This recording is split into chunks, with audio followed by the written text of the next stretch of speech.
ইসরায়েলের বিরুদ্ধে জিহাদের ফতোয়াকে প্রত্যাখ্যান করলেন মুসলিম দেশ মিশরের গ্র্যান্ড মুফতি ডক্টর নাজির মোহাম্মদ আয়াত। একই সাথে এই ধরনের আহ্বানকে দায়িত্ব জ্ঞানহীন আখ্যা দিয়েছেন আলোচিত ইসলামিক এই স্কলার।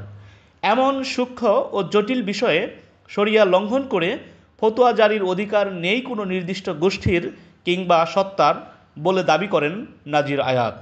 বলেন, বৈধ কোনো কর্তৃপক্ষই ইসলামিক জিহাদের ঘোষণা করতে পারে। এ ধরনের পদক্ষেপে মুসলিম রাষ্ট্রের স্থিতিশীলতা বিপন্ন হতে পারে বলে শঙ্কা তার। ফিলিস্তিনিদের জন্য কোনো সুরাহা না করতে পারলেও গাজায় নৃশংসতা আরও বাড়াতে পারে এমন কর্মকাণ্ড পরিহার করতে বলেন মিশরের সর্বোচ্চ ধর্মীয় এই ব্যক্তি।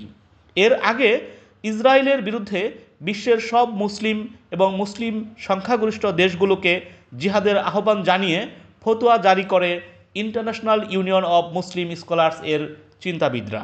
সংগঠনটির মহাসচিব আলী আল কারদাখিকে মধ্যপ্রাচ্যের অন্যতম সম্মানিত ধর্মীয় ব্যক্তিত্ব হিসেবে বিবেচনা করা হয়ে থাকে। তার জারি করা ফতোয়াগুলি বিশ্বের মুসলিমদের মাঝে ব্যাপক তাৎপর্য বহন করে।